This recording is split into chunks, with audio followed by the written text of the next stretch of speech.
Mis amados, que el Señor les bendiga. Qué bueno que estamos aquí. Dios nos permite llegar y estar en su presencia, pero también en la comunión, el compañerismo con los hermanos, unos a otros. Y es una gran bendición que estemos también preparados para escuchar, para compartir, para meditar, para estudiar el Salmo 148 que acabamos de leer, a un pasaje del Nuevo Testamento en la carta de Pablo a los Colosenses. Con Noel estamos viendo en el contexto qué significa la Biblia. Eso es importante como regla de fe en mi pueblo. ¿Con qué se come eso? ¿Cómo nosotros podemos tener eso no solamente en palabras, nuestras reglas? Oiga cómo es. Primero, regla de fe, o sea, de nuestra creencia, y de nuestra práctica. Y es autoridad final, es decir, quien nos manda, quien nos dirige, quien nos conduce. ¿Cómo podemos nosotros hacer eso? Bueno, esta noche yo pretendo compartir con ustedes acerca de esto, de la palabra de Dios como autoridad para la vida diaria. La vida que usted y yo vivimos cada día, desde el momento en que despertamos en nuestro lecho, que Dios nos dio la oportunidad, ¿verdad?, de pasar una noche y descansar, y cuando abrimos los ojos nos damos cuenta, no sé a qué hora usted se levanta, que son las 5, las 4, las 6, las 7 de la mañana, y usted se da cuenta de que Dios le dio la oportunidad de vivir un nuevo día. En ese pasar del tiempo diariamente, desde que usted va al baño a asearse, a arreglarse, de ir a la cocina a preparar algo para alimentarse, cuando usted prende el carro para salir, o cuando le pasan a buscar, cuando usted se encuentra con el vecino, a alimentarse en la tarde. ¿Cómo el día a día, cómo la Biblia influencia su vida en ese día a día? Y eso es lo que pretendemos considerar en esta noche, de manera introductoria, lógicamente, porque hablar todas las noches de la semana, porque hay tanto que decir. Si hemos dicho que la Biblia es nuestra regla de fe, de práctica y nuestra autoridad final en todo lo que nosotros hacemos, entonces eso tiene mucho que decir. Bueno, en Colosenses capítulo 3, vamos a tomar los versículos, vamos a leerlo y de inmediato vamos a pasar, después de leerlo, a dar gracias al Señor por su palabra y luego a considerar lo que tenemos para esta noche. Versículo 15 dice: y la paz de Dios gobierne en vuestros corazones, a la que asimismo fuisteis llamados en un solo cuerpo, y sed agradecidos.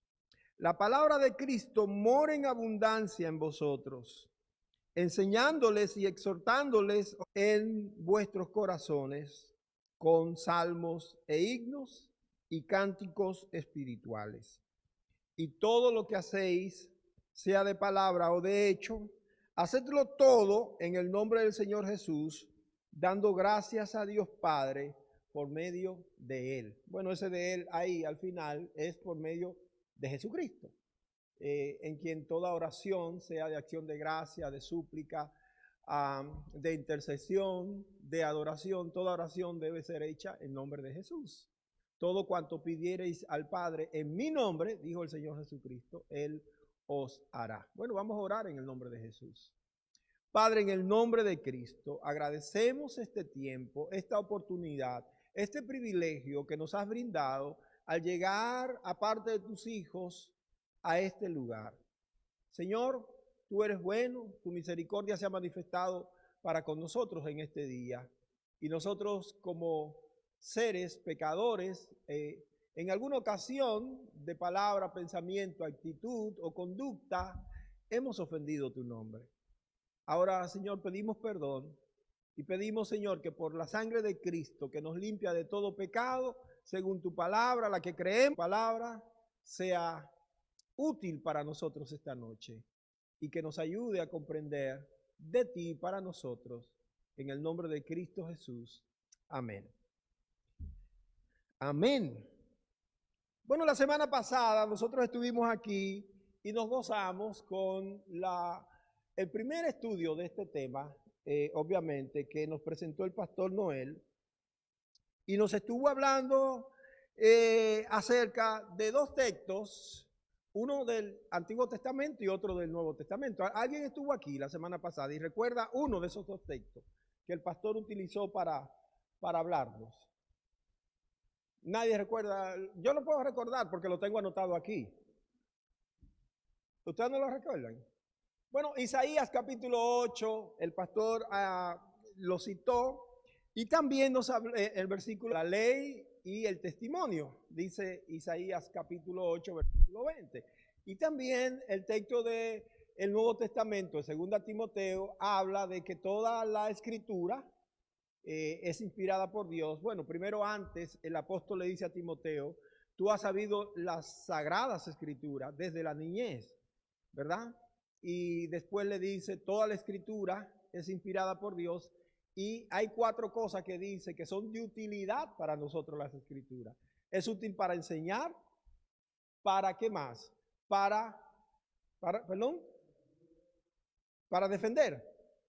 Reprender, redarguir, exactamente, para reprendernos, que es lo mismo que redarguir, para corregirnos y para instruirnos en justicia. 4 cosas. Y el propósito es que todos nosotros, como gente de Dios, seamos maduros. Ahí dice, usa la palabra, seamos, bueno, eso es que ya llegamos y vamos a ser como Cristo. No. La palabra de Dios no nos va a hacer perfectos, la palabra de Dios nos va a hacer maduros, es decir, hábiles y capacitados para tomar decisiones correctas conforme a Dios. Eso es lo que hace la palabra de Dios. No nos hace seres perfectos de modo de que no vamos a pecar jamás. No, no es así. Si tenemos esa mentalidad, nos vamos a encontrar en un momento entonces que cometimos pecado y nos vamos a frustrar. Vamos a sentirnos tan mal que vamos a decir, ya fallamos, ya caímos, nos vamos a ir al fondo. Lo que hace la palabra de Dios es que nos capacita, nos da la madurez para que en el momento en que tengamos que tomar una decisión, lo hagamos conforme a algo que nosotros siempre decimos, conforme a la voluntad de Dios. ¿Dónde está expresada la voluntad de Dios? En las Escrituras. Y bueno, y eso es lo que yo quiero, que nosotros continuemos con ese estudio esta noche. ¿Qué hace la palabra de Dios? Es la autoridad para la vida diaria. ¿Cuántos tienen su Biblia aquí? Aunque sea en el teléfono, muéstremela. Aquí, ¿verdad? Y algunos la tienen en el teléfono.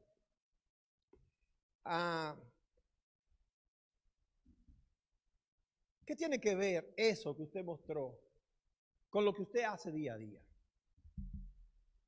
¿Qué tiene que ver eso? ¿Para qué le sirve ese libro o ese texto en su teléfono con lo que usted hace día a día? Piense en su día, en su rutina diaria, porque todos nosotros tenemos algo rutinario. Es probable que nosotros un domingo o un sábado lo dediquemos a hacer cierta cosa que es fuera de la agenda que nosotros manejamos cada semana. Pero regularmente nosotros tenemos una rutina, mayormente los que tienen un trabajo, que tienen un horario que cumplir.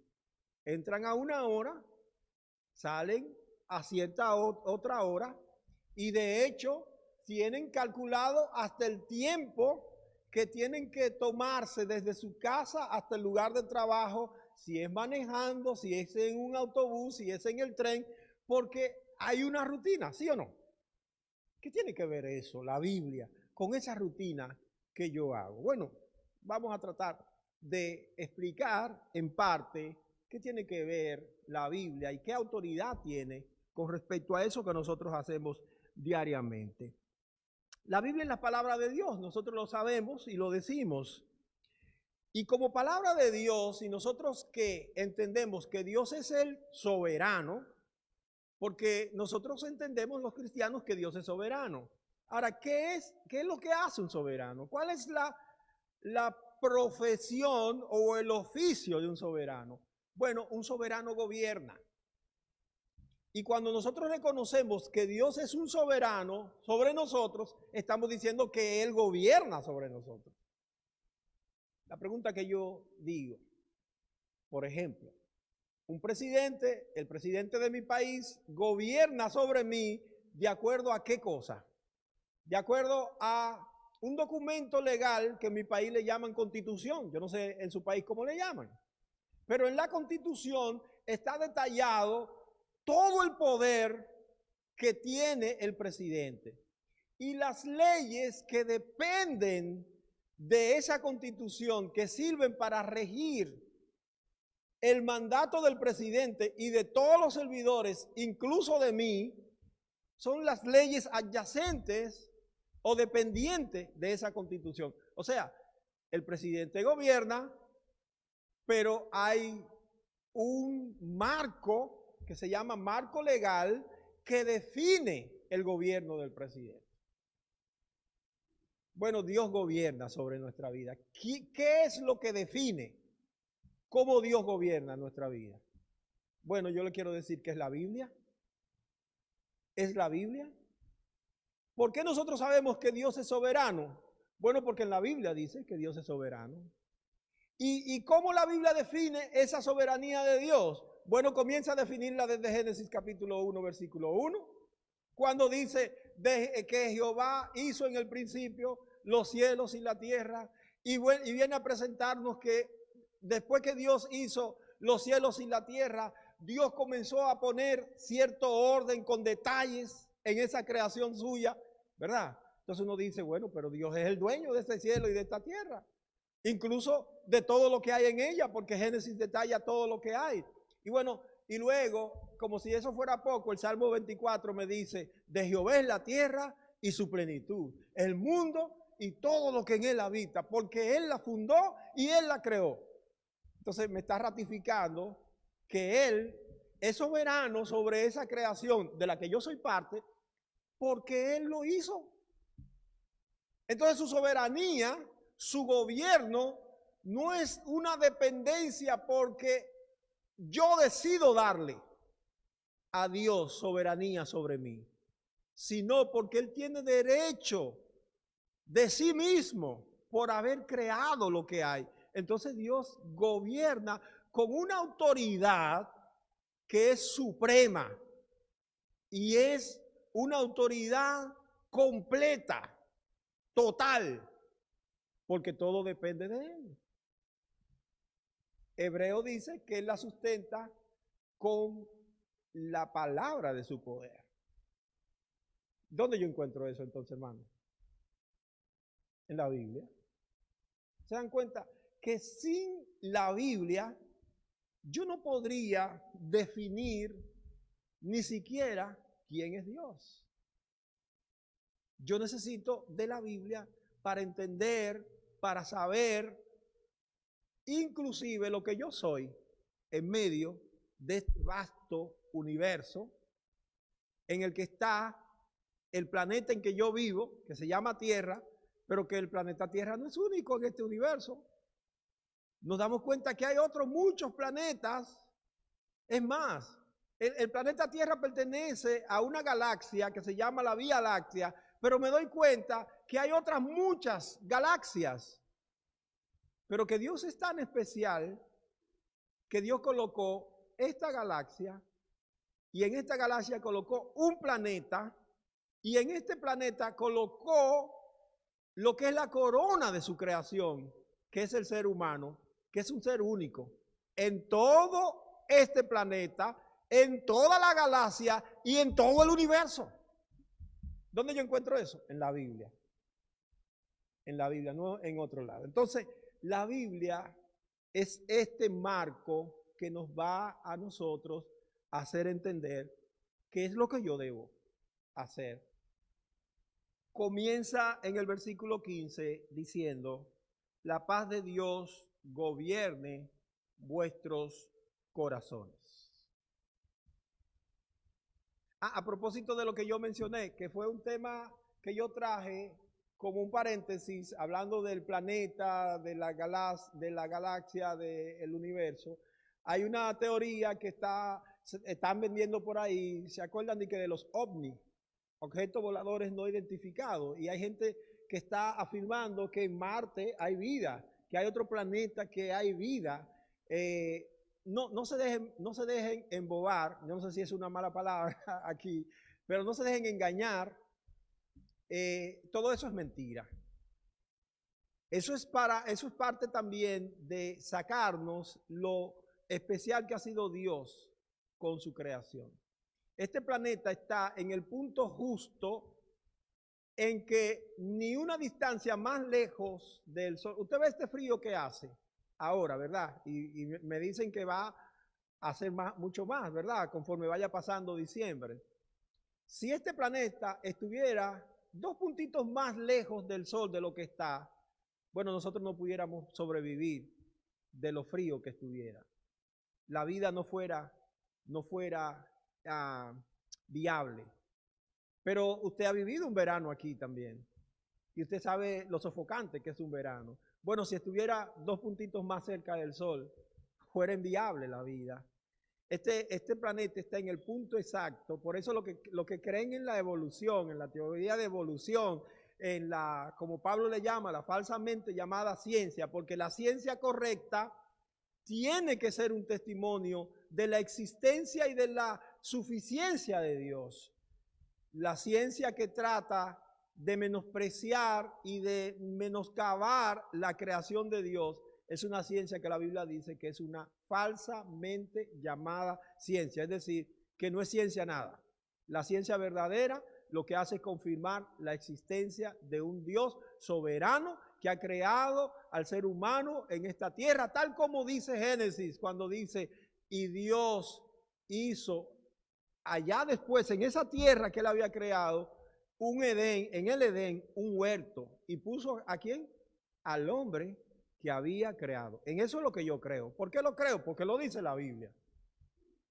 Puede ser el científico con la autoridad más grande, con el estudio más pleno que haya existido, pero yo le creo más a la Biblia que a cualquier científico.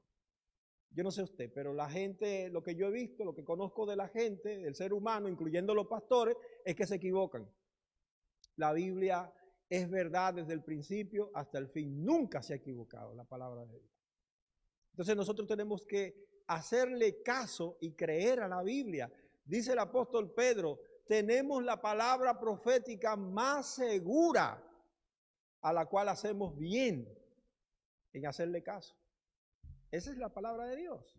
Bueno, ahí dice versículo 15 del texto de Colosenses 3.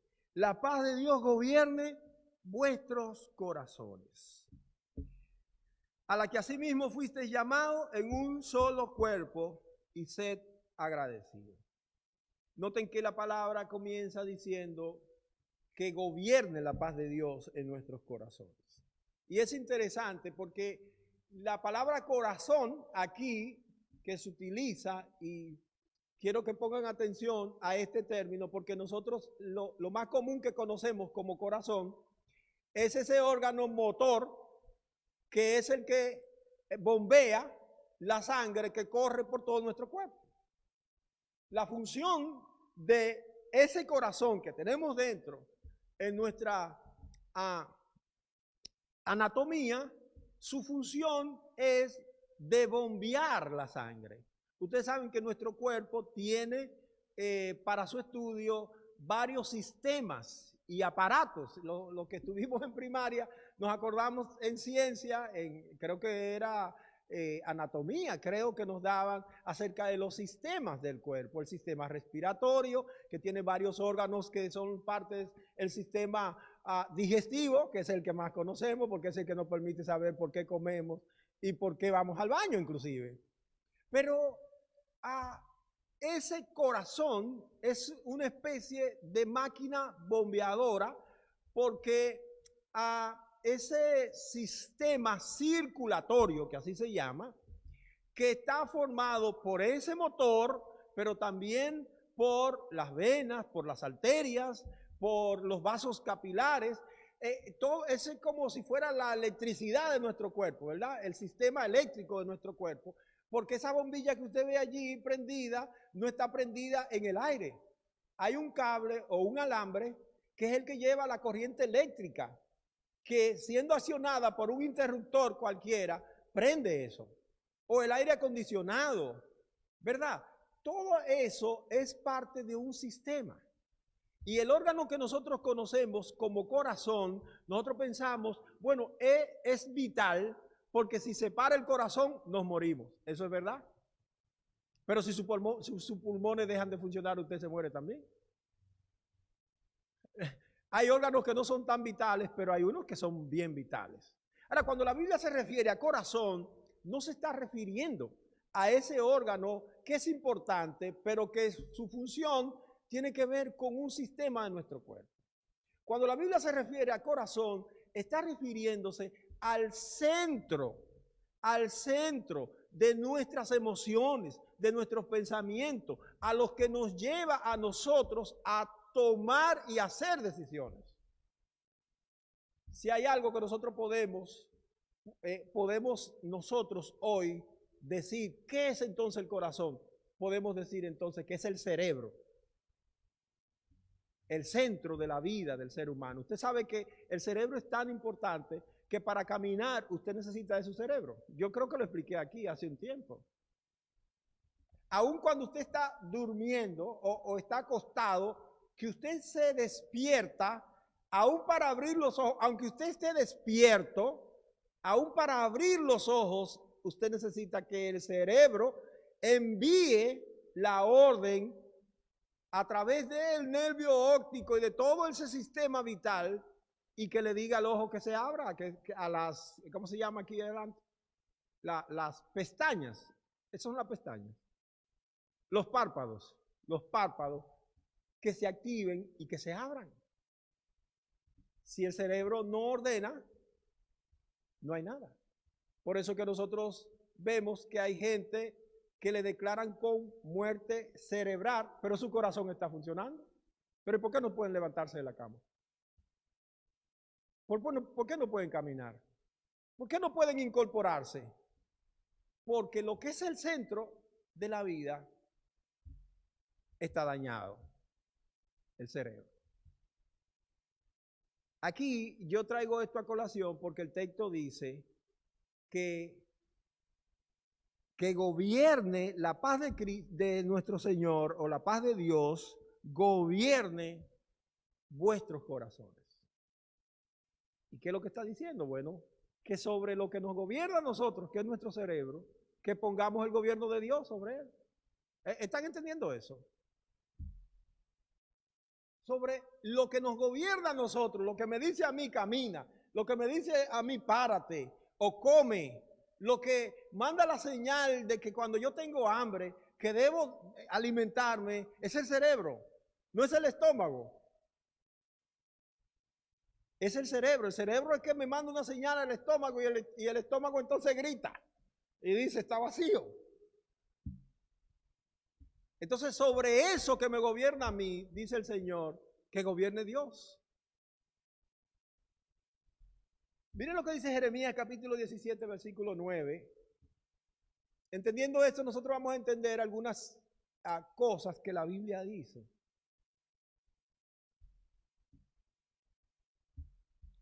Es un texto que ustedes conocen. Otra persona me puede buscar Proverbios 4:23 también. Y el Salmo 119:11.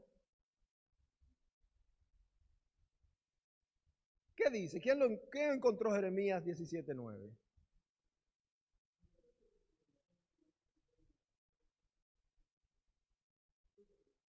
Yo le quiero preguntar a ustedes, no a usted, hermano, ¿verdad? Porque gracias por tener la lectura. Ese órgano es perverso. Es eso. Ahí. No, no es perverso. Lo único que hace es hacer su trabajo diariamente. Y no se cansa. Él está ahí todos los días. Es mejor que nosotros. Porque un día nosotros nos levantamos desanimados y no vamos al trabajo. Pero, ¿y quién le dice a ese órgano que no trabaje un día? Ese no se toma vacaciones. No pide una licencia. ¿Usted se ha fijado que su corazón nunca ha dejado de trabajar? No es perverso. Él está diseñado para hacer un trabajo y lo hace. Ahora, ¿saben lo que es perverso? Aquí arriba. De ahí salen las perversidades. Hay cosas que suceden. Bueno, yo estaba viendo las noticias en estos días, una señora está parada esperando un tren y de repente sale un individuo que no la conoce, que ella no lo conoce, la agarra y la empuja delante de un tren. Y tú te preguntas, ¿y por qué ese hombre hizo eso? Bueno, hermano, es que hay perversiones que pasan en la cabeza de la gente, en ese órgano que dirige su mente, que dirige su accionar, que es perverso. Y la Biblia no lo esconde. La Biblia dice, es engañoso. Y me acuerdo creo que un comediante mexicano que decía, corazones vemos, caras vemos, corazones no sabemos. Es engañoso. ¿Quién lo conocerá? Es perverso. ¿Qué dice Proverbios capítulo 4 y versículo 23? Y alguien que vaya buscando el Salmo 119:11 también, yo quiero que ustedes participen por lo menos leyendo los textos que vamos dando. Salmo 119:11 y también Deuteronomio 6:6. 4:23.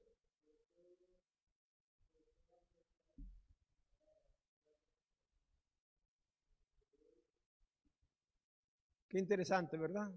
Porque en vez de usar la palabra guardada, que en nuestro idioma español tiene una connotación como de abrir una gaveta y ponerlo ahí, deberíamos utilizar la palabra cuidada, sobre toda cosa que tú vas a cuidar, a la que le vas a poner atención y la vas a poner, cuida tu corazón. Porque de ahí es que surge todo lo que tú eres, porque dice, mana la vida.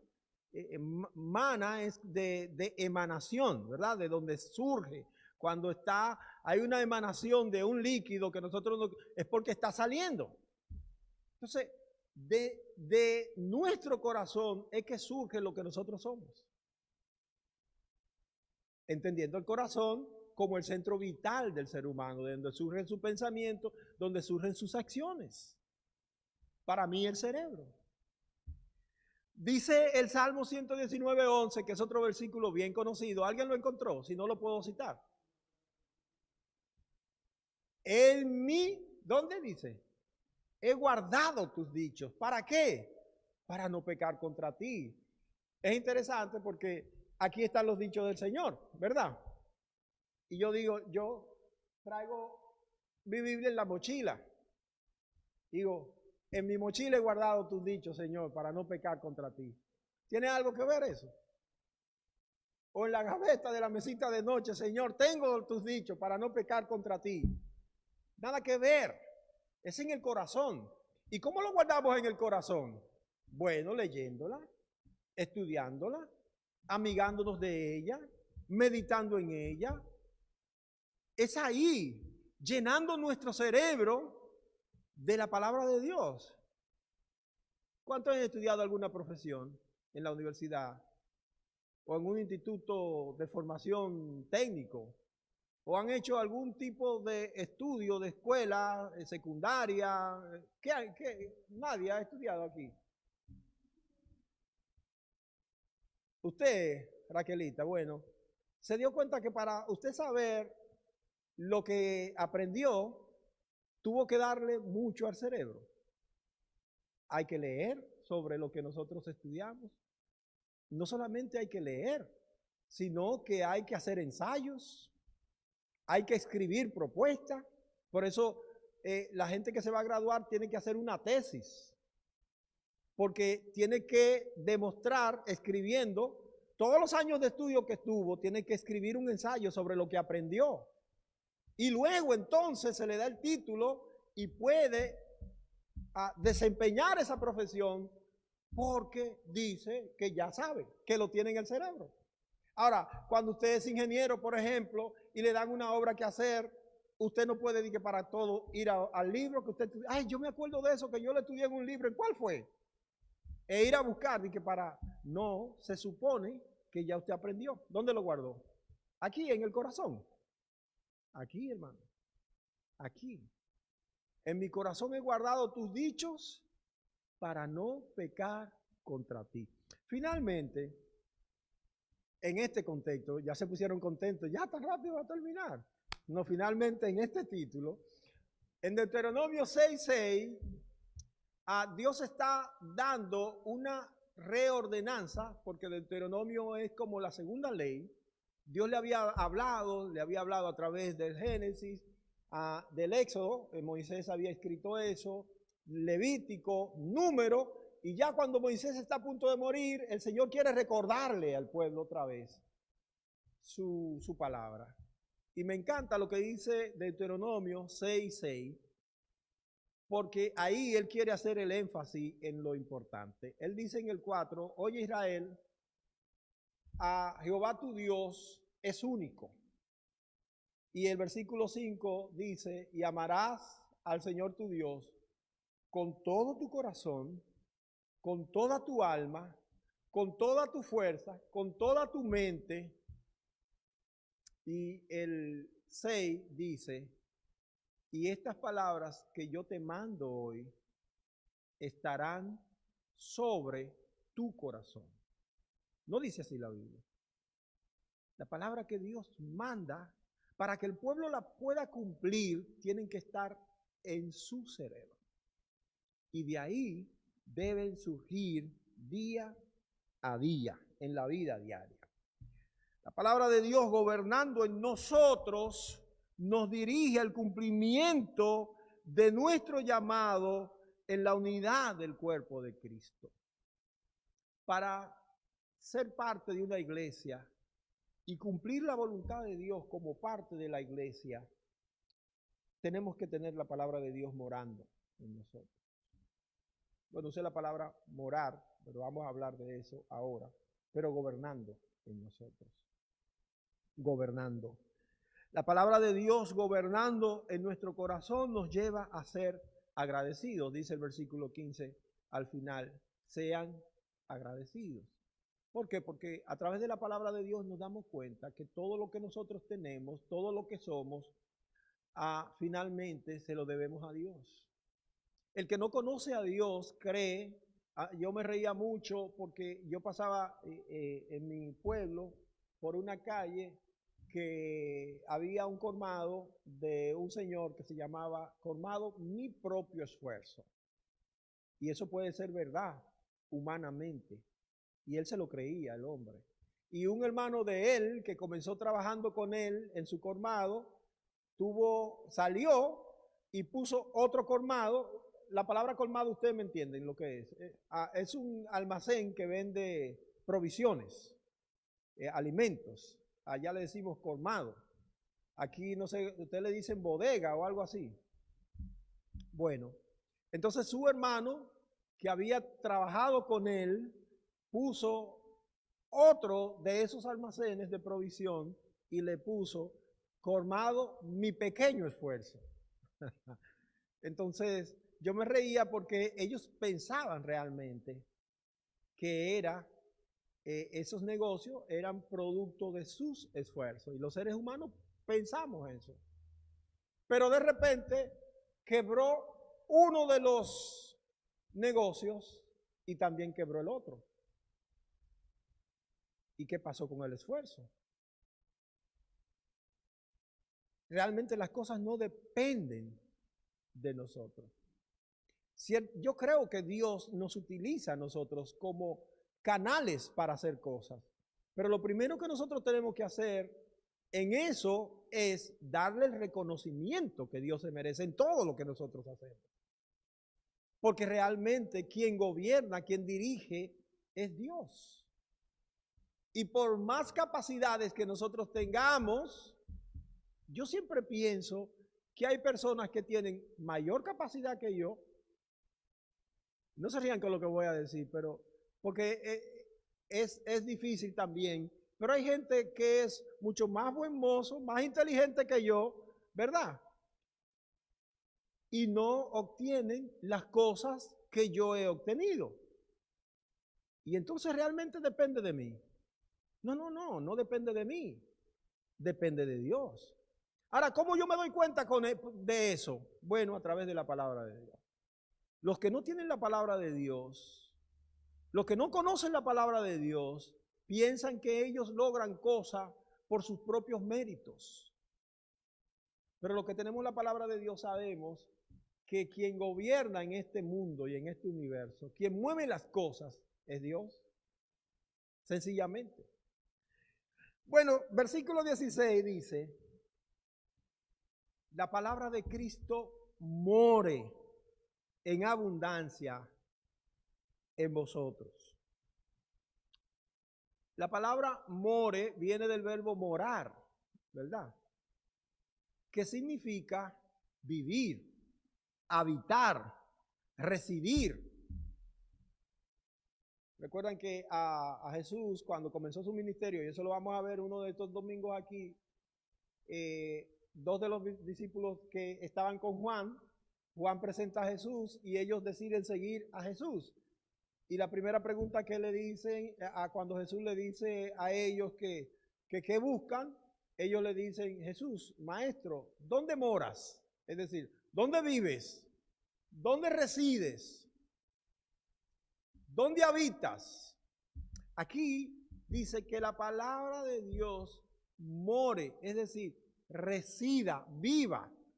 Eso implica que tenga su asiento en nosotros. No que esté en el aire, no que esté ahí yendo de un lado a otro y cuando yo la quiero, la necesito, la cojo. Aquí está diciendo que debe estar ahí. Por eso el salmista, en el texto que leyó el hermano Freddy, dijo, en mi corazón he guardado, ¿verdad? He puesto ahí y la estoy cuidando, está habitando tus dichos para yo no pecar contra ti. ¿Por qué? Bueno, cuando nosotros leemos Lucas capítulo 6, versículo 45, desde el versículo 44 realmente, el Señor Jesucristo va a dar una enseñanza y va a tomar un elemento de la naturaleza para expresar, para enseñarnos lo que Él quiere enseñarnos. Hay versículos 44 de Lucas capítulo 6, el Señor Jesucristo comienza diciendo que uno no puede esperar frutos buenos de un árbol malo, ni un árbol bueno da fruto malo. Eso es lo que dice, ¿verdad? Bueno, es que hay una ley en la naturaleza. ¿Cuál es la ley de la naturaleza? Si tú siembras naranja y nace esa matita, esa plantita de naranja y crece, cuando esté por parir y dar fruto, tú vas a esperar manzana de ese árbol. ¿Qué tú vas a esperar? Naranja. Es naranja. Asimismo que si tú siembras un cactus, tú no puedes esperar uva del cactus. Lo que va a dar va a ver que va a salir el tallito con las espinas. ¿Por qué? Porque es una planta de cactus. Es la ley natural. Ahora, si tú siembras la palabra de Dios en tu cerebro, ¿qué va a salir de tu corazón? Las cosas buenas que la palabra de Dios da como fruto. Eso es lo que Jesucristo dijo. Y en el versículo 45 dice, el hombre bueno, del buen tesoro, ¿de qué cosa? De su corazón. Pero noten que dice, del buen tesoro de su corazón. ¿Qué significa cuando él dice buen tesoro? Está diciendo que es como si fuera el baúl, el cajón, donde los antiguos guardaban sus cosas de valor. Eso no era el tesoro. A mí me gusta ver películas antiguas Y en esas películas antiguas siempre hay alguien que tiene algo bueno guardado, oculto. Y lo que la palabra de Dios nos dice es que hagamos de nuestro corazón, de nuestro cerebro, ese cajón donde vamos a guardar tesoros. ¿Y qué tesoro es ese? La palabra de Dios. Vuelvo sobre el Salmo 119:11. En mi corazón he guardado tus dichos para no pecar contra ti. Entonces, esa es la enseñanza del Señor Jesucristo.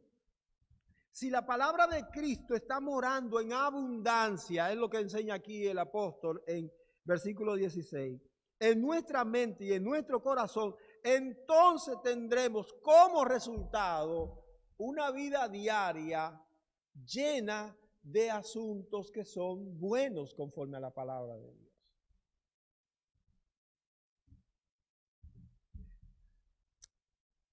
Estamos viviendo en una tierra de la cual nosotros, la mayoría, no somos oriundos. Todos somos como inmigrantes. ¿Hay alguien que ha nacido aquí en esta tierra, de lo que está aquí? La mayoría hemos venido de otra nación. Y esta nación tiene algunos aspectos que son, diría yo, como parte de su cultura, que, bueno, toda la gente que vive en esta nación lo hace, pero que nosotros debemos sobreponernos a esos aspectos culturales por lo que la palabra de Dios dice. Le voy a poner un aspecto simple. Yo viajo en transporte público y es sorprendente que la gente viaja en transporte público y nadie tiene compasión de nadie en el transporte público. Yo estoy sentado y entra una señora mayor de 70 años, no hay asiento, yo estoy sentado, a mí me importa que ella entró. Así actúa la gente aquí, ¿o no? Bueno, ¿eso está de acuerdo con la Biblia? No, eso no está de acuerdo con la Biblia. ¿Sabes lo que dice la Biblia? Todo lo que tú quieres que la gente haga contigo, hazlo tú primero con ellos. Ese pensamiento debe gobernar mi mente. ¿Y sabes lo que yo debo colocarme? Oye, cuando yo tenga 70 años como esa señora, eso es lo que tiene que venir desde ya a mi mente. Cuando yo tenga 70 años como esta señora y ya mi esqueleto no pueda soportar mi cuerpo, me gustaría entrar a este transporte y que alguien me diga, venga, siéntese. ¿O no? Eso no es lo que me gustaría a mí. ¿Qué dice la palabra de Dios? Hazlo tú primero con ellos. Bueno, hoy que yo estoy joven, que todavía mi esqueleto soporta mi cuerpo, llega esa señora, entonces, por lo que dice la palabra de Dios, yo tengo que actuar con ella. ¿Se están dando cuenta de por qué la palabra de Dios debe dominar nuestra vida diaria? Porque hay cosas que aparentemente no tienen que ver nada con la Biblia, pero sí, todo lo que nosotros hacemos tiene que ver con la Biblia. Todo nuestro accionar. Es más, la Biblia es la que va a dirigir cómo nosotros nos relacionamos. Aquí yo veo al hermano Daniel y su esposa Evelyn. Lo voy a mencionar a ellos porque son, bueno, está el hermano Morales con su esposa también. Y el hermano Freddy con su esposa. Pero la Biblia es la que va a dirigir cómo yo me relaciono con mi esposa.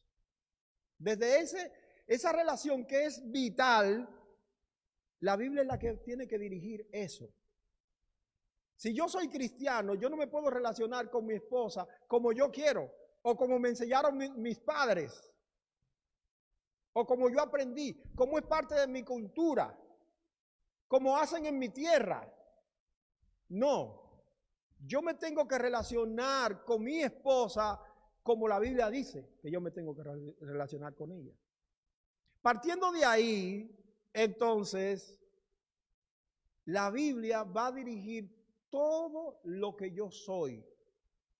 Cómo nosotros como padres nos relacionamos con nuestros hijos. No, yo voy a criar a mis hijos como a mí me enseñaron. No, estás equivocado, no es como a ti te enseñaron, es como la Biblia dice. No, como a mí me criaron. No, no es como a ti te criaron, es como la Biblia dice. De hecho, ustedes han escuchado un texto en la Biblia que dice que de modo que si alguno está en Cristo, es nueva criatura. Que las cosas viejas pasaron, que aquí todas son hechas nuevas. ¿Saben lo que está diciendo la Biblia? Es que usted tiene un nuevo modo de vivir, de ver la vida, de vivirla. Ya usted no puede vivir la vida como usted quería o como le enseñaron a vivirla.